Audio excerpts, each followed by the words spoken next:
안녕하세요. 신관하는 이야기 주해본 시리즈 네 번째 시간입니다. 굉장히 포근한 겨울 날씨고 지금 설 연휴가 곧 다가오는데 이러다 또 역대로 따뜻한 설이 되는 거 아닌지, 아니면 뭐 연휴에 또 한 번 한기가 또 내려오는지 기습적으로 그렇습니다. 아무튼 오늘 미세먼지가 너무 많이 껴서 좀 그러네요. 지난 시간 영상에서 우리가 뭔가를 간구히 원하거나 간절히 원하는 것은 현재 상태의 결핍을 무의식 받침 생각 속에서 인식하는 것이기 때문에 그것이 우리가 원하는 현실로 창조되기는 어렵다. 우리가 잘못 이해하고 있던 시크릿의 법칙, 끌어당김의 법칙에 대해서 설명을 좀 많이 했던 것 같습니다. 그래서 그것이 어떤 선택을 해도 우리가 가지고 있는 수많은 경우의 미래 중에 이미 정해진 게 있고, 그것을 선택하기만 하면 된다는 것, 이미 청하기도 전에 이루어져 있으리라 라는 것, 다 이해를 못하셔도 아무 상관이 없습니다. 이 시리즈를 뒤로 가면 갈수록 했던 얘기를 또 한 번 보충 설명하고 부연 설명하고 하면서 신관하는 이야기 시리즈를 보시는 분들한테 꼭 하나 부탁드리고 싶은 말씀은, 해석은 자기 마음대로 하면 됩니다. 하지만 앞에서 잘 이해가 안 되는 부분이 있다고 해서 이게 뭘까 하고 결론을 내고 가지 마시라 이겁니다. 그것은 잘못된 결론일 수 있고 그 뒤에 가서는 그것 때문에 모든 것이 어그러집니다. 그래서 이거 하나를 완벽히 이해하고 그 다음에 뭔 말인가 알아야지, 그렇게 머리 쓰면서 하실 거 없고, 들리는 만큼, 아는 만큼, 보이는 만큼 보시고 이게 뭘까 잘 모르겠다 하면 그대로 인정하고 그 모습 그대로 버리려고 하지도 마시고 같이 끌어안고 가십시오. 뒤에 가서 그것의 모습이 점점 또 베일이 벗겨지고 밝혀지고 자신에게 맞게 또 습득이 되실 겁니다. 그래서 그냥 쭉 아는 만큼, 보이는 만큼, 들리는 만큼, 그러나 잘 이해 안 되면 버리려고 하지 말고 그냥 인정하고 같이 옆에 두고 가십시오. 그럼 뒤에 가서 그 얘기들이 하나하나 좀 더 발전되고 새로운 모습이 돼가지고 여러분들한테 그 자신의 본 모습을, 이 구절이 무엇을 설명했었나, 무엇을 얘기하려 하나, 그 진리가 점점 더 확실하게 보이시기 시작할 겁니다.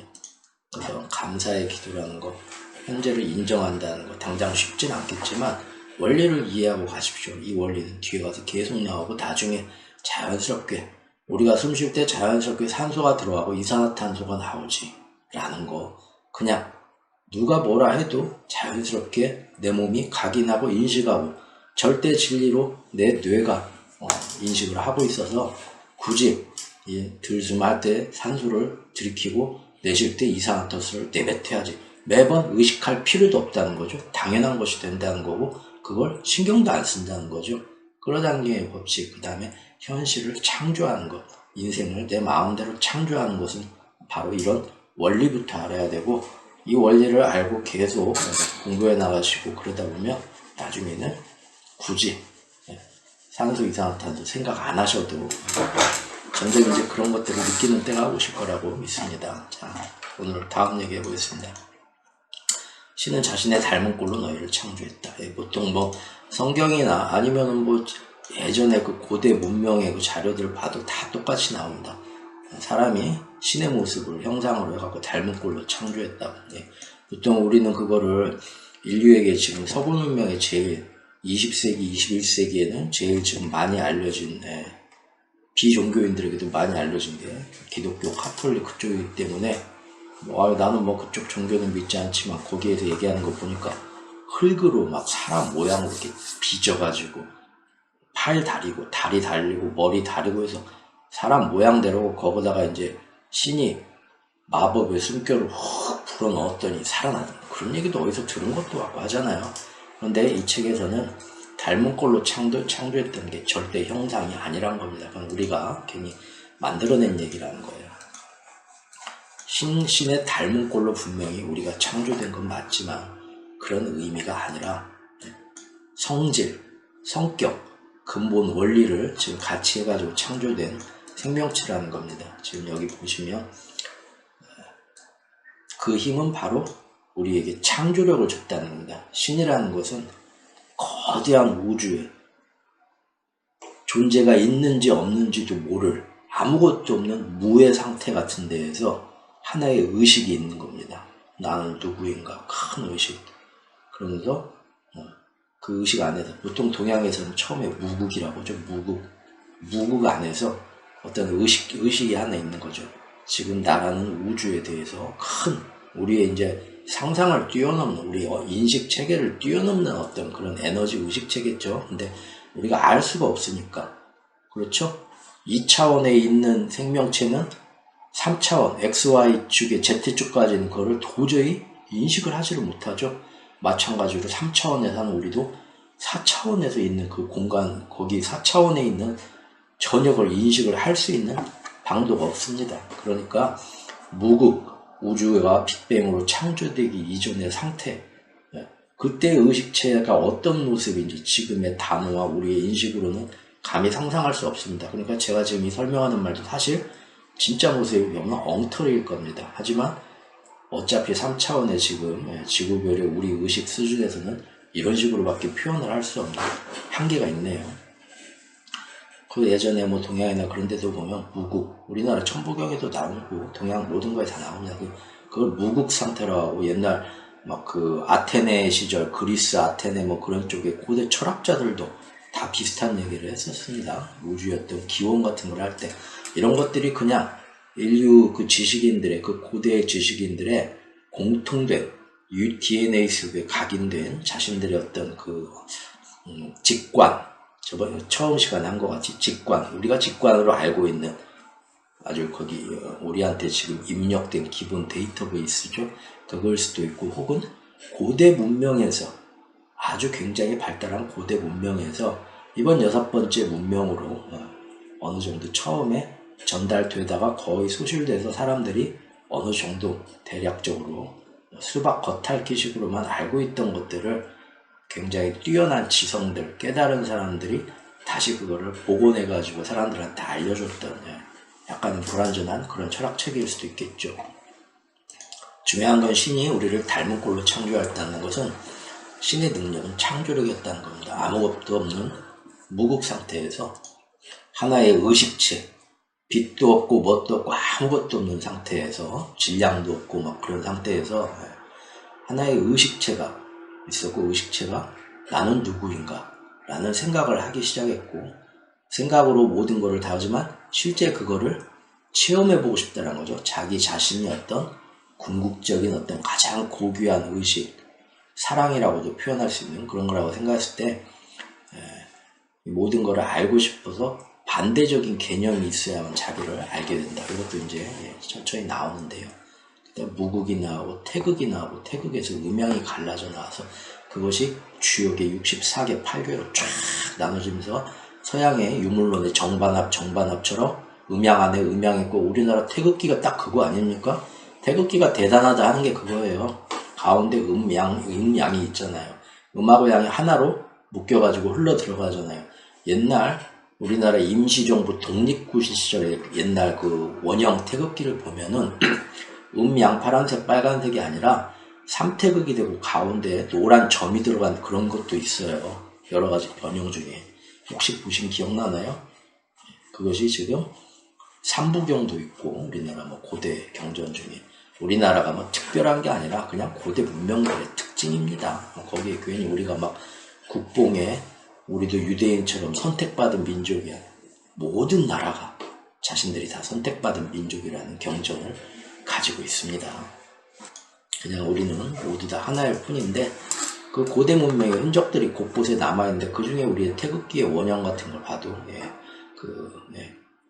세 개죠. 정, 기, 신. 서양에서는 성부, 성자, 성신.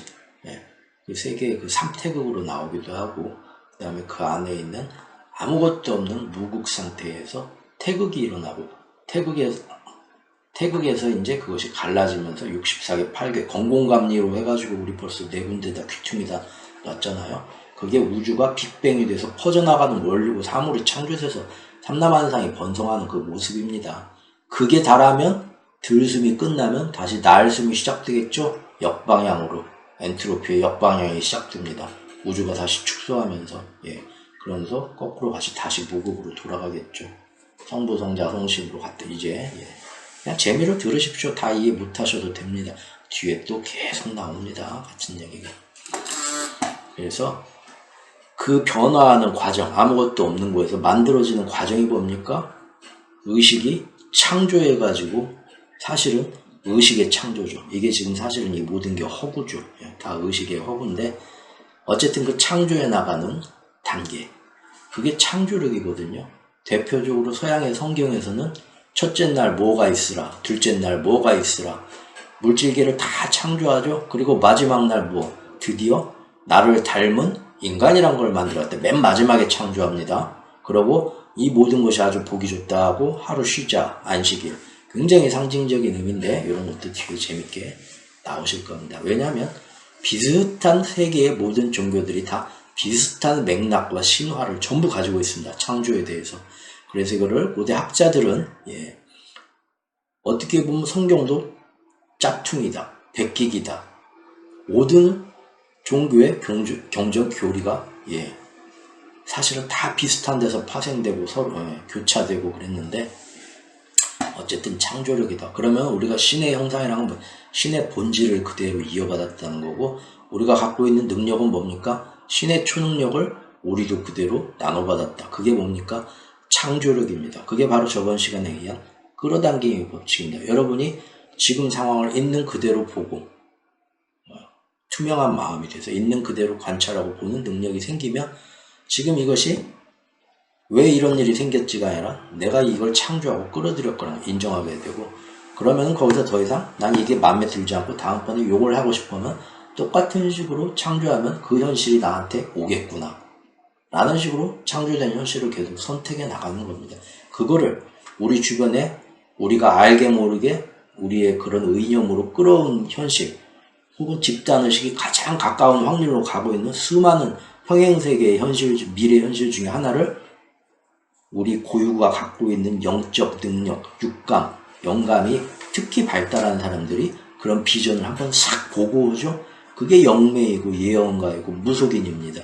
그러니까 그런 사람들이 뭐라 하면은 놀라실 필요 없이 첫 화에서도 제가 말씀드렸지만 우리 스스로 그 능력을 지금부터 개발하시면 됩니다. 아주 쉽습니다. 아주 막 어렵게 산속에 가서 10년, 20년 돛 닦는 것도 아닙니다. 인식이라는 건 받아들이면서 생겨버리는 건데 뭐 이것도 나중에 설명이 나오는데 어렵지 않습니다. 다시, 그래서 너희는 신이 너희에게 준 힘을 가지고 그 나머지를 창조했다. 우리한테 창조력을 그대로 우리가 신의 형상대로 왔기 때문에 우리가 그 창조해 나가는 과정이 지금 우리가 살아나는 삶의 과정입니다. 지구가 이 모양이 된 것도 집단의식의 가장 높은 의식의 영향을 받아서 이 모양대로 지금 새롭게 창조되고 있는 겁니다. 날마다. 신은 처음에 생명의 과정과 생명 자체를 창조했습니다. 그리고 마지막 날 성경이 만약에 맞다면 우리를 창조했겠죠? 근데 신은 우리한테 어떤 너희가 원하는 대로 삶을 창조하고 그 삶을 살 수 있는 자유, 의지, 선택권을 주었다는 거예요. 그래서 이런 의미에서 너희의 의지는 너희에 대한 신의 의지이기도 하다. 너희는 나름의 방식으로 너희의 삶을 살고 있는데 나는 그것을 좋아하지도 싫어하지도 않는다. 자, 이런 것들이 이 책에서 우리가 새롭게 배우게 될 양식들입니다. 즉, 지금까지의 잘못된 신화와 종교, 철학, 이번 6세기 문명의 방향, 첫 단추부터 잘못 끼면서 나왔던 신은 어떤 특정한 것을 좋아하고 그거를 우리가 하지 않으면 실망하고 벌하고 서운해한다. 말이 안 된다는 겁니다. 신은 그것을 좋아하지도 싫어하지도 않는다. 니들 마음대로 해라. 원래 그게 우주의 모습이란 겁니다. 그런데 이제부터 우리가 진짜 우리가 원하는 모습이 뭔가, 우리가 원하는 삶이 뭔가를 스스로 어린아이의 마음이 되어서 관찰하고 판별하면 좋을 텐데, 예수님이란 분도 그렇게 얘기했다고 하죠. 교회는 너희의 마음속에 있다. 천국은. 그리고 옛날 우리나라의 불교 뭐 어떤 스님들도 다 네 마음속에 부처가 있다. 다 똑같이 얘기하시고, 천국을 들어가기는 뭐 제가 잘 모르고 하는 얘기입니다. 뭐 낙타가 바늘구멍을 통과하는 것처럼 어렵다. 그건 불가능이란 얘기잖아요. 그러나 어린아이의 마음을 가진 사람들은 하느님의 집에 들어갈 수 있다. 뭐 그런 식으로 그 시대에 맞게 그 시대 사람들이 알아들을 수 있게 설명을 하죠. 그걸 깨달은 사람들이, 우리도 뭐 옛날 우리 위인들도 그랬고요. 그래서 우리의 마음을 우리가 제대로 지금 내가 이렇게 막 뭐라 생각하는 첫 시간에 얘기했었죠. 느낌은 영혼의 언어이다. 근데 그 내밀한 진짜 나의 느낌을 아는 게 통찰력으로 해결해야 되는데 그래서 옛날 사람들이 돌을 닦고 지금 우리도 인생의 모든 내가 성숙해하는 과정 삶의 경험들을 통해서 그 과정이 사실은 돌을 닦고 있는 겁니다. 돌을 닦는 게 별게 아니라 지금보다 더 영적으로 진화한 고귀한 존재가 되기 위한 끊임없는 추구 과정이고 그게 영적인 진화고 돌을 닦는 과정이고 우리가 삶이 단지 어제보다 오늘 더 많이 벌고 더 큰 집과 더 빠른 차를 타고 더 짜릿한 섹스를 하기 위해서만 사는 겁니까? 그렇게 생각하는 순간 여러분들은 삶이 너무 무의미해질 겁니다. 그죠? 그게 아니죠. 결국은 가만히 생각하면 하루하루 우리가 하는 모든 행동, 선택의 기반은 더 멋진 존재, 쉽게 말하면 그리고 좀 더 자세하게 말하면 한순간 한순간 더 고귀하고 내가 원하는 고귀하게 더 성숙한 존재가 되기 위해서 내 헤어스타일도 바꾸고 그런 모습으로 보이고 싶으니까 자기 이상적인 모습. 차도 이거는 좀 너무 내가 예전에 보니까 너무 양아치 같은 시절에 내가 좋아했던 그런 디자인인데 나는 지금 그런 건 원하지 않아. 자신을 표방하는 거죠. 그래서 차도 이런 정도로 다른 걸로 사고 모든 사람들한테 표현하는 매 순간의 선택이 여러분들이 사실은 그래서 진짜 자기가 원하는 모습, 내가 체험하고자 하는 이번 삶의 모습, 진화하고자 하는 모습이 뭔가를 알아야 되는데 이게 잘못된 사회 시스템의 모든 이런 어렸을 때부터 세뇌 교육되어 온 문화 대표적인 게 뭡니까? 조국에 몸바쳐 충성해야 된다. 그렇죠? 요거 절대 요거에 대해서 의심하시는 분 없을 겁니다. 이런 얘기 하면 하지만 조국에 몸바쳐 충성하기 위해서 다른 나라에 태어난 똑같은 나와 똑같은 영혼의 젊은이하고 전장에서 무조건 죽여도 되냐? 거기에 대해서 진심으로 생각해 보신 분들 계십니까? 그러면 항상 나오는 거는 이해는 돼. 나도 마음으로 얼마나 저 친구도 지금 착한 모습으로 살고 똑같이 사는데 단지 지금 이 시스템 속에서 전장 속에서 나하고 사는 게 어쩔 수 없다. 원래 그런 거지. 그리고 그렇게 하는 네가 나를 죽이니까 나도 너를 먼저 죽일 수밖에 없지.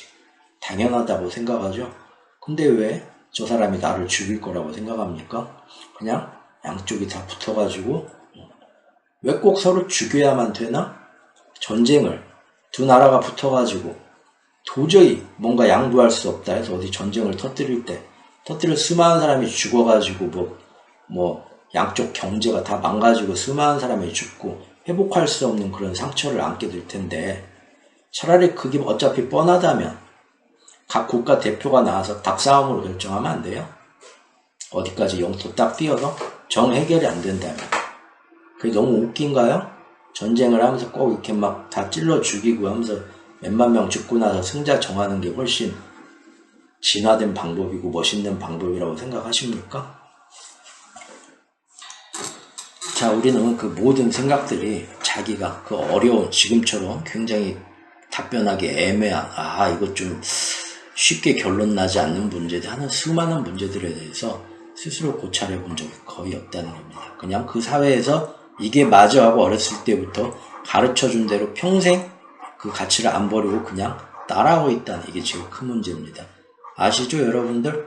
30년 전에만 해도 밖에서 어른 담배 피는 거 길거리에서 담배 피고 심지어 저 어렸을 때는 서울 가는 고속버스 안에서도 폈어요. 뒷자리에서. 그거에 대해서 아무도 이상하다고 생각 안 했습니다. 어른에 대해서 감히 뭐라 얘기를 해. 그렇죠? 사람들이 거기에 대해서 저게 지금 모든 사람들한테 담배 안 피는 사람들한테 건강에도 안 좋은 해를 끼치는 게 맞나? 라는 생각을 왜 그때 사람들은 못했을까요? 우리의 가치는 그때그때 사회에서 이게 맞다고 정해주는 거를 사실은 다 따라가는 시기라 이겁니다. 그렇죠? 지금 여러분들이 나 아무리 똑똑해 어째 하도 중세에 태어나서 저 여자가 마녀다. 숲속에서 약초 같은 것 좀 경험적으로 와서 사람들 치료해주고 하는데 마녀다 하면은 불에 태워 죽여라. 얼마나 거기서 스스로 고찰하고 생각해서 그런 사회에서 주입하는 어떤 세뇌적인 그런 강요된 가치에서 자유로울 수 있다고 자신할 수 있는 분 몇 분이나 되시나요? 그런 게 바로 통찰력인데, 여기서 그 통찰력을 찾아가는 지금부터 그 방법의 가장 직접적이고 기본이 되는 비결을 또 알려줍니다. 인간의 모든 생각과 행동은 사랑이나 두려움 어느 한쪽에 뿌리를 두고 있다는 겁니다. 명상이나 선을 통해서 내가 왜 지금 이런 걸로 마음이 번민에 쌓였지? 왜 내가 그러지? 누구를 원하기를 왜 원하지? 그 밑에 숨어있는 진짜 내 감정 뭐지? 겉으로 그럴듯하게 포장하는 거 말고 한꺼풀 한꺼풀 벗겨가게 되면 결국 맨 마지막에 우리의 무의식, 잠재의식, 기저의식 속에 남들한테 숨기고 내 자신한테도 숨기던 진짜 욕망이 드러납니다. 이런 생각과 말과 행동을 나에게 하도록 만든 유발하게 된 진짜 원동력이. 근데 그것은 항상 결국은 두 가지 색깔 중에 하나라 이겁니다. 그게 뭐냐? 사랑이냐 두려움이냐. 그 밖에는 다른 어떤 행동 동기도 존재하지 않는다. 그 밖에 모든 개념들은 복잡한 여러 가지 감정이 섞인 것 같지만 결국은 사랑의 변형, 기출문제에서 변형한 것, 파생물에 지나지 않는다. 혹은 두려움의 파생물에 지난다. 이것이 바로 가장 원류가 되는 근원생각, 받침생각이라는 것입니다. 받침생각은 결국 사랑, 두려움 두 가지 중에 하나입니다. 이것은 생각 뒤에 있는 가장 근본이 되는 생각이고 최초의 생각이라서 가장 원초의 힘이고 우리 인간 체험을 움직이는 생자 에너지라고 얘기를 합니다. 사람들의 행동이 거듭 반복 체험을 하는 것도, 사람들이 누군가를 사랑하다가 미워하다가 다시 사랑하는 까닭도 다 이거다. 사람들은 항상 사랑과 두려움 사이에서 이 감정에서 저 감정으로 왔다 갔다 늘 흔들리더라 라는 겁니다. 사랑과 두려움은 신이 우주와 또한 우리가 오늘날 알고 있는 바대로 이 세상을 만들었을 때 함께 창조했던 위대한 양극성의 두 극단입니다. 이게 바로 우리나라 태극기 안에 있는 빨간색과 파란색이 섞여있는 음과 양을 표시하는, 음과 양의 하나, 두 가지 서로 상반된 것이 하나의 원 안에서, 태극 안에서 맞물려 돌아가고 있죠. 기가 막히게 그 그림 표현했죠. 그게 뭡니까? 전혀 성격이 다른 두 가지입니다. 하나는 사랑이라면 하나는 두려움입니다. 음과 양입니다. 근데 그것이 원을 반으로 딱 잘라갖고 반달 모양으로 있는 게 아니라 알이랑 태극 모양으로 있었고 그 운동부 보면 돌아가게 돼 있죠. 빙빙. 이게 뭡니까? 사랑과 두려움이란 걸 둘로 나누긴 했지만 그 둘은 고정 불변이 아니라 돌아가면서 극과 극으로 통하면서 서로 오늘은 사랑이었던 것이 그 다음은 두려움이 이런 식으로 왔다 갔다 도는 것처럼 모든 음과 양의 그런 형상을 표현하고 있죠. 이 둘은 우리가 상대성이라 부르는 이 체계가 지금의 우리 3차원의 이 체계가 존재할 수 있게 해주는 두 극점, 기준이 되는 알파와 오메가입니다. 이 두 음과 양이 없다면, 현상에 관한 이 두 개념이 없다면 어떤 다른 개념도 존재할 수가 없습니다. 그러죠? 저처럼 키 작은 사람들만 사는 난쟁이 소국이 있다고 해봅시다. 그러면 그 나라에서는 키가 크다 작다라는 개념 자체가 없어요. 다 키가 똑같으면. 그러죠? 스머프네. 랄랄라랄랄라 하면서. 근데 어느 날 걸리버가 왔어요. 그때부터 쟤는 크구나, 나는 작구나 라는 개념이 생깁니다. 어떤 하나의 비교 개념이 상대되려면 반대되는 개념이 있어야 됩니다. 그러죠? 내가 우파냐 좌파냐? 몰라요. 저는 그냥 제 고향은 어딘데요? 충남 온양인데 우파 좌파가 어딘가요? 근데 사람들이 자꾸 하나 선택하래. 우파가 뭐고 좌파가 뭐예요? 그러면 너는 이러이러한 말이 맞다고 생각하냐? 그건 아닌 것 같은데요. 그럼 그 반대니까 너는 우파. 예? 항상 개념의 반대로 돌아가죠. 예를 들어 우리가 지고한 사랑을 맹세하는 바로 그 순간 정말 큰 사랑을, 누군가 사랑하는 사랑이 생겨가지고 너를 너무 사랑해 선언하는 순간 우리는 그때부터 사랑이 극으로 가면 그때부터는 그게 두려움으로 갑니다. 아까 태극 음과 양으로 말했죠. 요거는 다들 아실 겁니다. 봄, 여름, 가을, 겨울까지 가면 또 봄이 오잖아요. 사인, 코사인, 곡선입니다. 그러죠? 동양에서도 예전부터 있던 얘기죠. 물극필반. 하나의 어떤 그것이 극도로 해가지고 되게 되면 다른 쪽으로 돌아온다. 원으로 돈다는 겁니다. 사인 코사인 그런 그 곡선이 사물이 변하는 흐름이라는 거죠. 그래서 누군가를 정말 사랑해 라고 맹세하는 순간 가장 큰 두려움이 찾아옵니다. 그건 뭐냐, 내가 저 사람을 이만큼 사랑하는데 이 사람도 날 그만큼 사랑할까? 불안하고 두려움이 있죠. 사랑은 사랑하는 자체로 행복이라는 걸, 축복이라는 거를 아는 사람들은 그러지 않겠죠? 내가 너를 너무 사랑해 표현하고 누군가를 사랑하게 된 그 감동에 흠뻑 젖겠죠? 그런데 우리 대부분은 사랑해 하는데 내가 이렇게 얘기했는데 저 여자가 오늘 딴 남자 만나면 어떡하지? 불안하죠?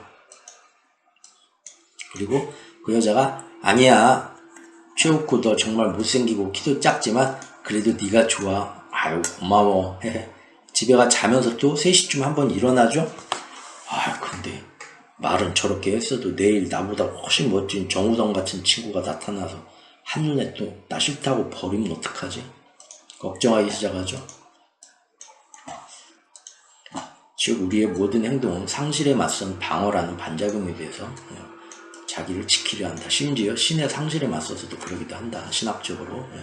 이렇게 두려움에 근거한 사랑의 실체가 지금 우리 6번째 운명 지구에 사는 우리의 사랑 체험을 지배하고 있고, 그래서 우리가 받침 생각이 그러하기 때문에 실제 우리 주변의 사랑을 그렇게 창조하고 있다 이겁니다. 누군가를 사랑하게 돼서 그것이 꼭 이성적인 에로스적인 사랑이 아니더라도 정말 아름다운 반려동물 고양이나 강아지 곰새끼를 보고 너무 좋아, 무한한 사랑, 남의 집 애기 생전 처음 보는 애기지만 그 생명의 경이로움과 순수함, 아장아장 걷는 모습을 보면서 내 마음속에서 확 일어나는 사랑, 어떤 이성을 보고서 그 사람이 이쁘고 잘생기고를 떠나서 생긴 거는 매주같이 생겼어도 그 사람이 품고 있는 아름다운 면, 그런 거를 보면서 너무 정말 같은 영혼으로서 사랑을 느끼게 된다. 그런 것이 무한히 뻗어나고 그런 거를 표현하고 얼마나 삶의 축복입니까? 그러죠? 인간이 가질 수 있는 여러 가지 감정 중에 가장 큰 축복이에요. 널 너무 사랑해. 너 너무 아름답다. 여러분들도 가잖아요. 아우 애기 너무 이뻐요. 강아지 너무 이뻐요. 그러죠? 사람한테도 그래도 되잖아요. 그러죠? 그런데 여러분들 실제 가다 그럴 겁니다. 연예인들 보면 너무 이뻐요. 누구씨? 너무 잘생겼어요. 막 팬카페 가입해서 선물 줘야지. 순수한 보답을 바라지 않는 사랑이죠. 그런데 여러분이 결혼 상대자로서 누군가를 몰색하기 시작하다가 직장에서 보면 어떻습니까? 대부분 그런 사람 찾으면 너무 사랑해요. 직접 가서 말 못하죠. 왜죠? 창피하기도 하지만 사실은 더 큰 게 있습니다. 그 안에 뭡니까? 내가 사랑한다고 했는데 저 사람이 뭐야 하고 날 무시하면 어떡하지? 그러죠? 보통 그냥 그런 연예인이 누가 좋다, 애기들 좋다 할 때 그 애기들이 뭐야 이 아저씨 싫어 하더라도 상처받지 않죠. 여러분들은 미안해 하고. 하지만 왜 누군가를 결혼 상대로 막 물색하고 막 할 때, 그래서 내가 저 사람을 사랑한다고 표현했을 때 저 사람도 꼭 나를 사랑해 줬으면 좋겠는데 나 지금 상사병이 나서 만에 하나 내가 저 사람 사랑한다고 하는데 저 사람이 뭡니까 정말 저한테 정말 이런 거 부담되니까 이런 얘기 하지 마십시오. 그게 너무 두려운 거죠. 지금의 그 사랑이라는 것은 이것은 제대로 된 사랑이 아닙니다. 두려움에 근거한 사랑입니다. 그런데 지금의 우리 사회 모든 체계가 두려움에 근거한 사랑을 전부 다 맞다 맞장구 쳐주고 그것이 진리다, 거기에 맞는 드라마, 영화, 희곡 모든 신화가 다 나왔습니다. 어렸을 때 몇백 년, 몇천 년에 걸쳐서. 그래서 사람들은 이러한 잘못된 사랑의 왜곡된 방식을 이게 본말이 전도가 돼서 그래 그게 사랑이지. 애달프다. 저 여주인공 남자 주인공 짝사랑하면서 저 말도 못하고 오히려 좋은데 좋다고도 안 하고 화내고 튕기는 것 봐. 아름다워. 얼마나 사랑은 애달픈가. 아니에요. 우리가 세뇌받은 거예요. 그것은 제가 볼 때는 여기 책에서도 얘기하지만 진짜 사랑의 모습을 각인하고 제대로 그거를 사회 시스템 안에서 사랑이란 이런 거다라고 구성원들한테 제대로 된 우리보다 진화된 교육 문화 체계라면은 지금 그 사랑은 재밌다 드라마 보고 박수 칠 수는 있지만 절대 사람들한테 그걸 교육시키거나 이게 맞다라는 말은 안 할 겁니다. 왜? 그 안에 두려움이 들어가 있어요. 자연스러운 모습이 아니에요. 그러죠? 그것은 순수했던 아무것도 모르는 아이들, 꼬마들이 사랑하는 모습이 아닙니다. 그것은 크면서 점점 주변에서 드라마도 보고 어른들이 하는 말도 듣고 사회의 모습을 보면서 모든 사람이 다 저쪽으로 가네, 나도 그럼 저쪽으로 가야 되나 하면서 우리가 잘못 배운 사랑인데, 즉 내가 사랑한다고 했는데 저 사람이 그만큼 날 사랑 안 해주면 어쩌지? 뭘 어쩌긴 어째. 세상이 원래 그런 거지. 우주가 나는 누구를 사랑하고 저 사람은 누구를 나보다 더 사랑할 수도 있는 거고 무슨 문제입니까? 사랑한다. 내가 널 이렇게 사랑하는데 너는 나를 이만큼 사랑 안 해? 그게 무슨 계약 관계입니까? 찾아가서 데이트 폭력하고 죽이고 그런 거 보면 여러분들 이런 천하의 못된 놈, 사랑을 잘못 배웠네 하시잖아요. 하지만 정도의 차이만 있을 뿐이지, 칼로 찌르지만 않았을 뿐이지. 여러분들, 내가 누구를 사랑하는데 이 사람이 나를 그만큼 사랑 안 하면 어떡하지? 그래가지고 오늘 왜 저기 딴 여자 딴 남자한테 한눈 팔았어? 기분 나빠가지고 자존심에 말은 못하고 틱틱대고 힘들게 하고 약속 포기하고 막 화내고 짜증내고 차마 그러면은 질투한다고 쫌생이라고 할까봐 내색은 못하면서 돌려서 그런 식으로 상대방 힘들게 한 적 다 있으시죠? 거기서 칼 들면 데이트 폭력이고 범죄인 겁니다. 정신적으로 아주 심하게 괴롭히면 스토커고. 하지만 우리는 그걸 정도를 약하게 하면 아주 아름다운 사랑의 알콩달콩 스토리라고 포장을 합니다. 맞죠? 사실 그것은 우리가 지금 이 문명에서 사랑에 대한 어떤 그런 정의와 체험을 상당히 왜곡해서 가지고 있다는 겁니다. 그리고 그 안에는 이게 맞나? 틀리나? 왜곡된 건가? 라고 알려고 하면 명상하고 참선하듯이 내가 왜 오늘 내 애인한테 여자친구한테 화를 냈지? 왜 짜증을 내고 갑자기 오늘 이럴 거면 헤어져 하면서 중간에 영화보다 밥 먹기로 했는데 그냥 막 화가 나서 지금 카톡도 다 씹고 전화기도 끄고 지금 돌아왔지? 그 여자가 또 막 이랬어. 막 화가 나죠? 하지만 정말로 그 안에 진짜 숨겨진 내 감정이 뭔가를 하나하나 참선하면서 봅시다. 결국 질투가 나오고, 절대 질투가 아니라고 온갖 포장을 다 하겠지만 혼자 이제 자기 자신의 대화를 있는 그대로 해야 되죠. 질투가 나오고 그 모든 걸 보면 그 안에는 결국 내가 이 사랑을 잃을까 하는 두려움, 혹은 나보다 더 잘난 사람을 만나서 저 여자가 나를 버리게 되면 어떡하지 하는 그런 열등감도 결국은 나를 사랑하지 않고 버리면 어떡하지 하는 두려움. 두려움에서 변형된 거예요. 변질된 거예요. 파생물들이에요. 결국 모든 것은 내 행동과 모든 선택과 내가 그것을 판단의 기준을 내리는 내가 만드는 가치들도 전부 다 근거가 되는 받침 생각이 있죠. 왜 이런 행동을 했지 오늘? 왜 카톡을 내가 씹었지? 왜 짜증을 괜히 냈지? 왜 막 어쨌지? 뒤로 들어가게 되면은 맨 마지막에 껍질을 벗기고 저 안에 제일 숨어있는 알맹이인데 그것은 결국 사랑이냐 두려움이냐 라는 겁니다. 우리 사회에 지금 사랑이라는 개념 자체가, 그래서 예로부터 사랑은 알수록 사랑에 대한 개념이 너무 많죠. 그리고 인류사의 사랑에 대한 책이 너무 많고 드라마가 많고 사랑 평생 사랑해도 사랑은 알 수가 없고 이렇게 표현되기도 하고 저렇게 표현되기도 하고, 살면서 어떤 하나를 정확하고 간단하고 심플하고 명확하게 표현이 안 되고 온갖 얘기가 갖다 뒤에 붙으면은 그거를 모르고 있다는 의미입니다. 맞죠? 정확히 무언가를 꿰뚫어서 알고 있는 사람들은 그것을 쉽게 설명하는 법입니다. 꿰뚫어서 자기도 알지도 못하는데 아는 체 하게 되면 그때부터는 온갖 어려운 단어가 나오고 영어를 섞어 쓰고 전문 용어가 나오고 다 아시죠 여러분들? 그러나 애초에 말한 대로 우리 자신이 신의 창조력을 본받아 창조된 이 우주에서 가장 빛나는, 우리를 위해서 모든 에덴 동산 같은 걸 다 세팅하고 상대계를 다 창조하고 우주를 창조하고 지구를 창조하고 전부 이 3차원의 세계를 창조한 다음에 인간이라는 생명체를 딱 만약에 만들었다면 마지막 날에 창조일의 마지막에 가장 우리가 그래서 비범하고 가장 멋진 존재임을 신의 모습 그대로 작은 신의 아이들로 태어난 그걸 우리가 안다면 두려울 게 뭐가 있습니까?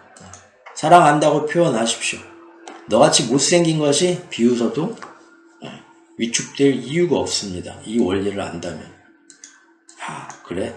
지금 내가 20세기, 21세기 대한민국이라는 이 왜곡된 잠깐의 사회 30년 전만 해도 담배 피고 애들 앞에서 담배 피고 버스 안에서 담배 펴도 맞다 했던 것처럼 모든 가치 판단의 기준이 10년, 20년, 30년 전 돼서 휙휙휙 변해가는 이 일순간에서 지금 보니까 내가 우습게 보이겠지. 그래 네 입장에선 그럴 수 있는데 나는 진돗개고 풍산개야. 나는 내 자신에 대해서 전혀 우습게 생각을 안 해서 남이 그렇게 얘기해도 허허 웃어넘기면서 나는 전혀 상처받지를 않으면 되는 겁니다. 그러죠? 그리고 10년, 20년 시대가 비고 상황이 바뀌면 누구 눈에는 제가 또 아주 멋있게 보일 수도 있겠죠. 여러분 모두가 마찬가지고요. 단순히 인간관계뿐만이 아니라 인간의 모든 행동이 남녀간의 사랑뿐만 아니라 모든 행동, 우리 인류의 모든 행동이 결국 다 이런 식으로 사랑이나 두려움 어느 한쪽에 뿌리박고 있다는 거다. 상업도 그러고 돈 많이 벌어서 내가 먼저 이렇게 해서 하면 자본주의 사회가 이런 거 아니야? 누군 아파도 능력 경쟁의 사회 아니야? 그거는 결국 뭡니까? 내가 먼저 머리 쓰고 잠 덜 자고 열심히 일해서 돈 이만큼 벌지 않으면 남들한테 다 뺏긴다 라는 불안감. 산업도 그러고 선진국가 후진국가의 산업 교류도 그러고 정치도 그러죠. 우리나라의 지금 가장 큰 문제가 뭡니까? 다 같이 나라를 위한다고 하지만 그 안에 파고들어 모든 자기 지금 내가 왜 오늘 이렇게 화를 나고 그런 불안과 두려움을 보십시오. 그 제일 안쪽에 있는 지금 여기서 뭔가 정치가 이렇게 변하지 않으면 적국이 우리를 다 잡아먹을 거야 라는 불안 두려움. 그래서 실제 일어난 것보다 더 과장해서 먼저 선제적으로 저 너머에서 산 너머에서 우랑캐가 쳐들어온다는 거예요. 지금 눈에는 지금 안 보이는데 오고 있대요. 저까지 꽉 와 있대요. 지금 숨어 있대요. 그러면 오늘부터 잠 못 자죠? 자물쇠도 하나 더 만들어야 되고 밖에 나가면서 노는 아이들도 너 7시 이후로 나가지 마. 막 왜요 하는데도 너의 그런 자유를 다 구속하는 건 네가 나갔다가 오랑캐한테 잡아먹힐까봐 그래. 당연해 라고. 자, 이런 식으로 사실 모든 게 교육도 그러고 이세 교육도 네가 하고 싶은 대로 해라 라가 아니라 지금 너 공부 안 하면 대학 가가지고 꼴등할 거고 사회 나와서 취직도 못 할 거고 그래서 결국 비리비리해서 장가도 못 갈 거고 너 노후에 다 두려움입니다. 세상의 모든 경우에 가질 수는 너무너무 많은데 그 중에 가장 중요한 건 아까 얘기한 것처럼 자기 자신이 얼마나 신의 자식으로서 고귀하고 가장 멋진 존재이고 끌어당김의 법칙 같은 거 우리의 창조력 같은 걸 그대로 인식을 해서 삶이 정말 내 마음대로 할 수 있는 소풍이구나. 가치 판단에 그 외에도 이제 여러 가지를 또 봐야 되지만요. 뒤에 나오지만 그런 걸 알게 되면 걱정할 이유가 없고 불안과 두려움이 생길 이유도 없습니다. 하지만 항상 인생에서 최악의 경우를 가정하면서 그 두려움으로 그래서 너는 지금 들어와 공부해야 돼. 친구들 그만 만나. 하고 있죠. 이 모든 것들은 다 두려움에 근거한 선택과 행동과 가치 판단입니다.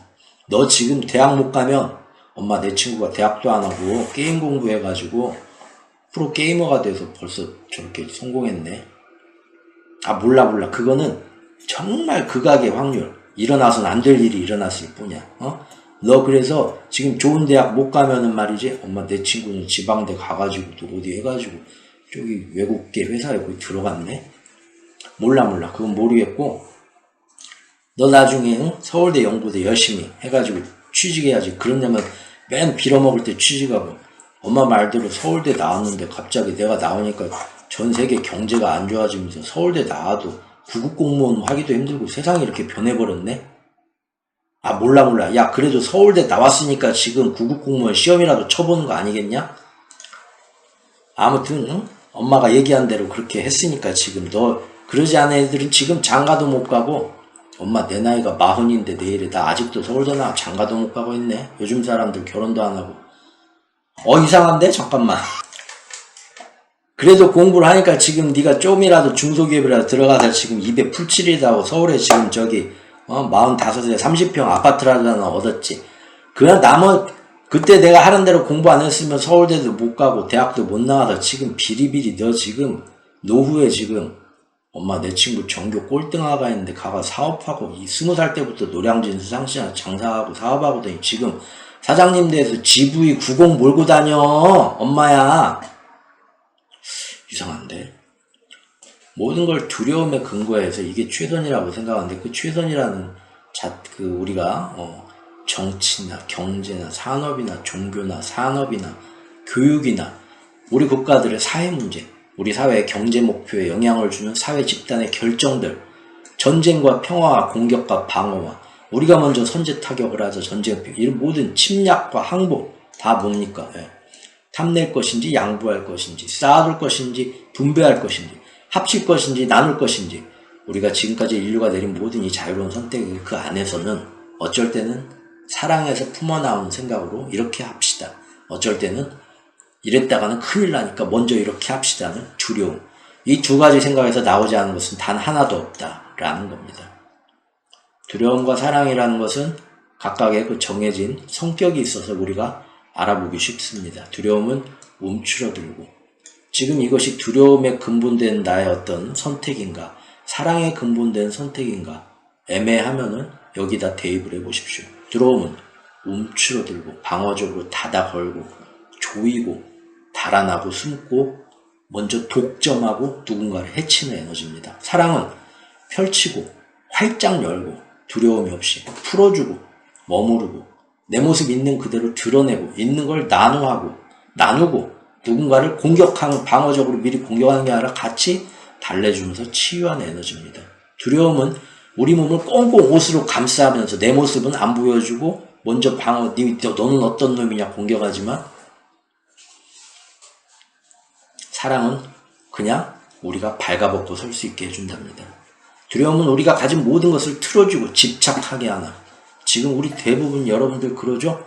오늘 또 나가서 열심히 일하면서 밤에 와서 잘 때도 걱정만 하죠? 아이고 나 이거 지금 어떡하지 내일 이게 지금 세상 일이 너무 나 지금 내일 또 열심히 해야 되고 이거 오늘 이거 안 해는 내일까지 안 해놓으면 이마에 갈짓자가 떠나지 않죠? 입은 점점 찝찝 마르고 입술은 부르트고 간은 안 좋아지고 소화는 안 되고 배는 헛배가 나오면서 입에서는 자꾸 입냄새가 나고 눈깔은 노래지고 황달 환자처럼 신장은 안 좋아져서 얼굴은 붓고 모든 걱정이 지금 자기 병을 만들고 있습니다. 근데 그것은 뭘 그렇게 자네 두려워하나. 아이고 말도 말게 나 지금 내년이면 이것도 끝나고 하는데 이거 다음에 뭐 해먹을까도 걱정이고 지금 노후 생각하면 그러죠? 누구한테 가서 그런데 자네는 속편해서 좋겠네. 소주 한잔 사주면서 그래 이 양반아 나는 속 편하다 이 친구야. 야 나 오늘 여기 온데 차도 없어 자전거 타고 왔다. 이거 지금 10년째 같은 옷이다. 근데 나는 속이 편해. 근데 너는 야 오늘 여기 오면서 그랜저 타고 오고 서울 강남에 60평 아파트에 애들 다 유학 보내고 캐나다로 유학 보내면서도 와가지고 지금 하루도 편한 날이 없고 얼굴에 맨날 똥 씹은 얼굴로 내일을 걱정하면서 너 살고 있구나. 내가 볼 때 지금 너를 좀먹는 거는 진짜 현실이 아니라 너의 두려움이네 이 친구야. 나랑 같이 시골 가 살지. 서울쥐 시골쥐. 두려움은 현재 지금 가진 게 얼마나 많은지 나 지금 서울에 강남에 60평 아파트 오늘 또 그랜저 야 오늘 이 친구 만나서 혹은 길 가다 어려운 사람 있으면 아유 당장 나 오늘 또 뭐 돈 30만원 그냥 우습게 썼거든요. 아유 5만원이라도 탁 주고 이걸로 자네 바로 맛있는 것도 사주고 불쌍한 사람 도와주고 해야 되는데도 다 쓰고 죽지도 못하면서 그 모든 걸 틀어주고 집착하게 만들죠. 왜? 지금 한 푼이라도 내일 또 열심히 몸 망쳐가면서 돈 더 벌어야 돼. 그래서 1억 가지고 어떻게 살아? 10억 가지고 어떻게 살아? 100억 가지고 어떻게 살아? 틀어주고 집착하게만 만들죠. 두려움입니다. 가지면 가질수록 더 불안해지는 사람들 있죠. 하지만 사랑은 우리가 가진 모든 것을 나눠주게 합니다. 어떤 사람들은 돈도 없는데 나눠줘요. 가진 돈 통장 얼마 있냐? 나 100만 원도 없어. 근데도 기분 좋게 나눠주는 사람들 있습니다. 요거 나중에 뒤에 보겠지만, 생각 없이 사는 사람일 수도 있겠지만 인생의 삶의 의미를 통달한 깨달은 사람들도 그렇게 살고 있습니다. 두려움은 갑갑함을 지니나 사랑은 정을 지닙니다.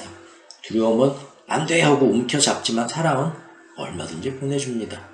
두려움은 사무치게 하지만 왜 그랬을까 후회하면서 사랑은 달래줍니다. 두려움은 공격하지만 사랑은 치유합니다. 인간의 모든 생각과 말과 행동은 이 두 가지 감정 중 어느 하나에 근거하고 있습니다. 그 외에 다른 감정이란 없다고 여기서 단언하고 있습니다. 그러므로 우리에게 다른 선택의 여지는 없다. 다만 이 둘 중 어느 쪽을 선택한 체험을 결정하냐, 이것은 우리의 자유이다. 그리고 왜 이런 두려움들이 생길까요?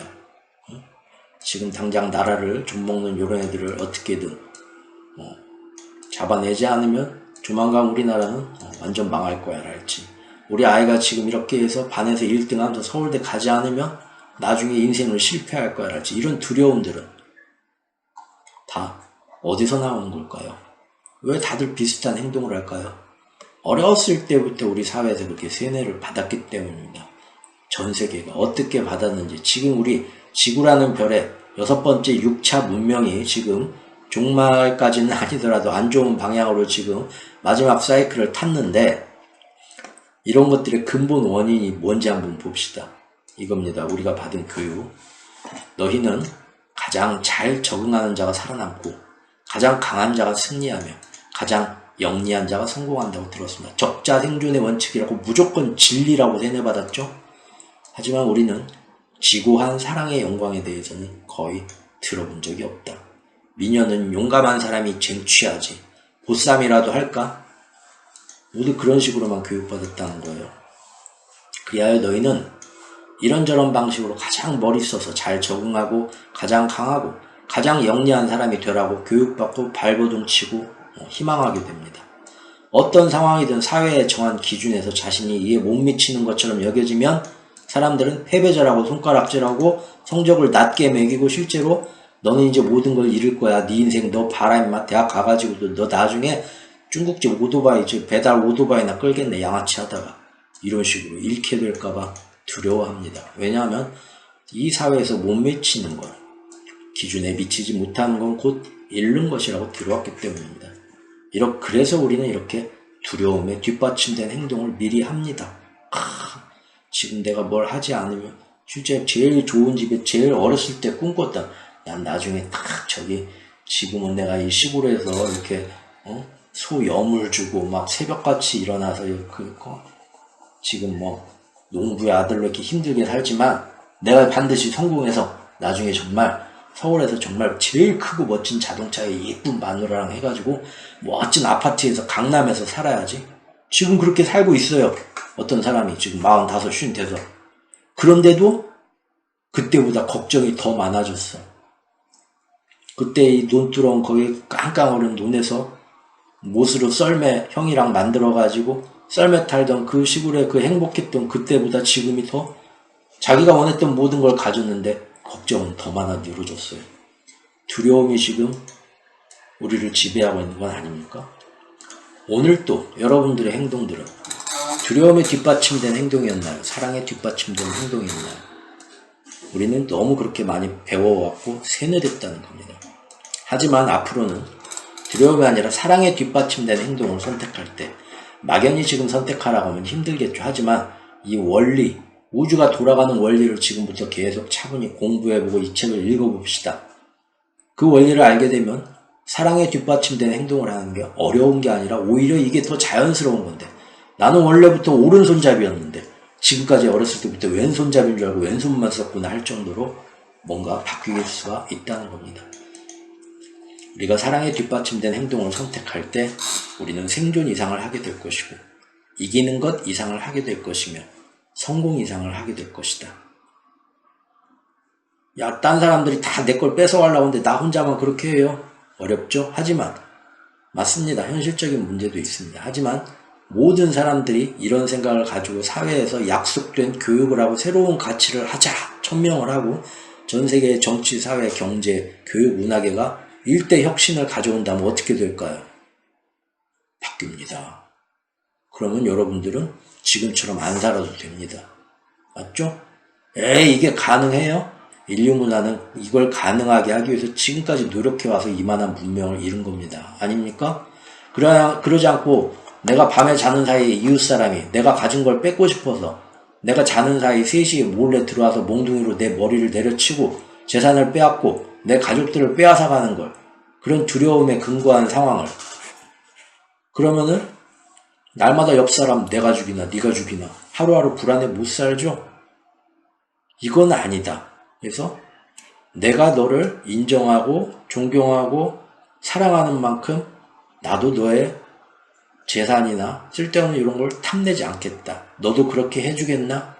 그럽시다. 도덕적으로 관습적으로 서로 그런 유대감들이 확장되면서 공동체가 생기고 마을이 생기고, 그거를 이제 말로만 하다가 마을 이장이나 모여서 어른들이 말로만 하다가 법으로 성문화에 대해서 성문법이 생기고, 그런 것들 치안이나 모든 시스템 약속된 대로 돈 언제까지 갚기로 하면 종이에 써놓은 거, 종이에 써놓은 게 뭔 상관이야. 내가 안 갚으면 그만이지. 그래도 우리 서로를 위해서 그렇게 합시다. 사랑에 뒷받침된 행동입니다. 한 명 한 명 감화되고 그런 사람이 늘어날수록 그 사회가 문명화되고 시스템이 정비되고 좀 더 선진 사회가 되는 거죠. 우리 날마다 그렇게 해왔어요. 그리고 지금 그렇게 해서 가장 예전 한 번씩 물론 가다가 뒤로 빠꾸하긴 합니다. 하지만 나선형으로 계속 발전해 왔죠. 그렇게 인류 문화가. 그래서 그게 가능해? 지금 우리가 사는 모습이 아주 오래전 사람들이 그렇게 사는 게 가능해? 하고 코웃음 치던 그 모습입니다. 우리는 이기는 것 이상을 하게 될 것이며 성공 이상을 하게 될 것이다. 또한 자신이 참으로 누구인지를 알고 또 자신이 어떤 존재가 될 수 있는지를 깨닫는 충만한 영광을 체험할 것이다. 그러면서 지금 저번에 처음에 했던 얘기 또 한 번 나오네요.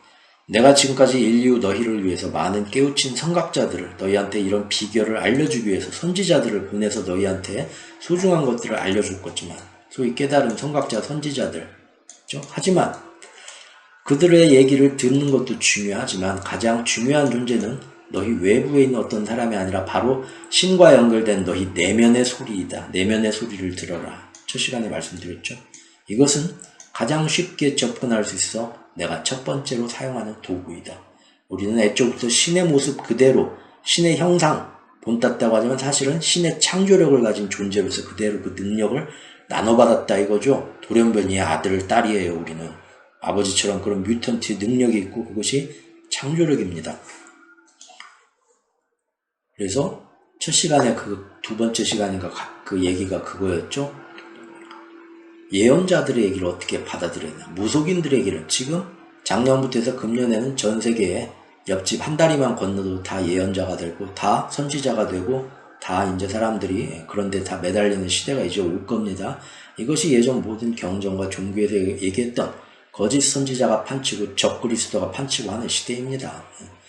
이 힘든 사회에서 있는 그대로 자신의 신성을 회복하고 중심 자리를 잡아가는 사람들이 대환란이 와도 그런 영적으로 진화한 사람들이 나중에 그 다음 세대를 책임지면서 인류가 개벽의 시대로 나아갈 것이다 라고 일단 얘기들을 하고 있습니다. 하지만 그대로 되는 건 아니고 우리가 그런 미래를 집단의식으로서 우리가 선택해야겠죠.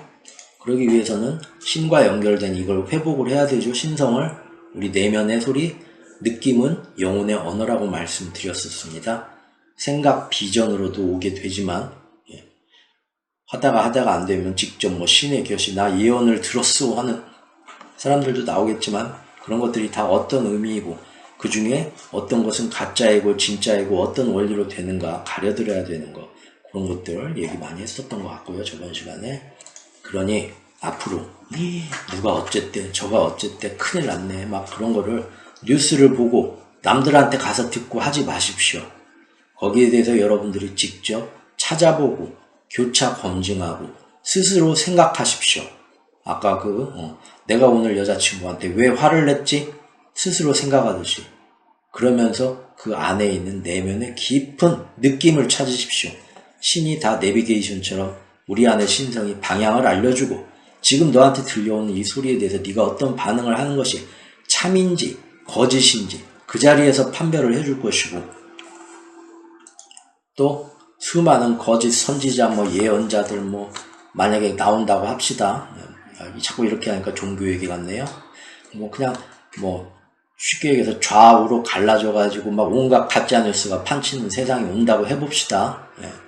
이럴 때 여러분들이 정말 이것이 맞는 방향인가, 각자 알아서 선택하시면 되겠지만 지금 얘기한 것처럼 이것이 사랑에 근거한 행동과 선택인가, 두려움에 근거한 것인가, 우리가 내면을 하나하나 그 맨 밑에 받침 생각이 뭔지를 되짚어 봅시다. 내면의 소리는 너에게 가장 가까우니 내가 말하는 가장 큰 소리이다. 그것은 자기 외의 다른 모든 것들이 너희가 규정하는 식대로 참인지 거짓인지 옳은지 그른지 혹은 좋은지 나쁜지 말해주는 소리다. 그 소리는 너희가 그냥 제대로 그 소리를 듣기만 하면 지금 어떤 방향으로 가야 될지 가장 빨리 알려주는 자율주행처럼 내비게이션처럼 스스로 알아서 방향을 정하고 배의 진로를 잡고 여정을 이끌어주는 레이더이다. 그 소리는 너희가 잊고 있는, 너희가 듣고 있는, 누군가 너에게 떠드르는 바로 그 얘기, 그 말들, 그 기사들이 사랑의 말인지 두려움의 말인지 당장 그 자리에서 이야기해준다. 너희는 그 이야기에 따라 그 말들을 유의해야 할지 무시해야 할지 결정할 수 있다. 모든 삶에는 단 하나의 목적만이 존재하는데 그것은 너희와 살아있는 모든 것들이 충만한 영광을 체험하는 것이다. 자, 여기부터는 다음 시간에 또 하시죠. 자, 오늘 또 들어주신 분들 감사드리고요. 점점 세상이 지금 많이 좀 혼란스러워지는 때가 지금 올 거라 보고, 제가 이제 최후의 경제 이야기 몇 년 전부터 하다가 지금 이제 올해부터는 이제 드디어 사람들한테 그나마 어디서든 뜻이 통하는 사람들은 작은 소수라 해도 모일 것이고, 이런 데 대해 공감하시는 분들도 이제 생길 거라 봅니다. 오히려 앞으로 오게 될 혼란의 시기, 그리고 어떤 대격변기 이미 왔지만 이제 여기서 경제적으로 대응하고 이런 걸 떠나서 수많은 정치적 혼란과 인류의 어떤 그런 좋지 못한 그동안 그 속에서 곰따 터져나오게 되는 이런 잘못된 인류의 문화사조들의 그런 대립들 때문에 과거 수많은 여러 개의 문명이 마지막 종말을 가까웠던 안 좋았던 시대, 새로운 시대로 변하기 직전에 과도기에서 항상 그랬던 것처럼 앞으로 여러 가지로 혼란스러운 면이 있다. 이때 좀 더 어떤 진화된 자기만의 예전부터 많은 선각자와 선지자들이 얘기했던 너희 안에 신성이 있고 그 신성을 우리가 회복하는 것이 우리 인류가 진화하고 더 나은 우주인으로 나가는 또 다른 단계가 될 것이다. 그리고 그때가 언젠가 굉장히 많이 올 것이다.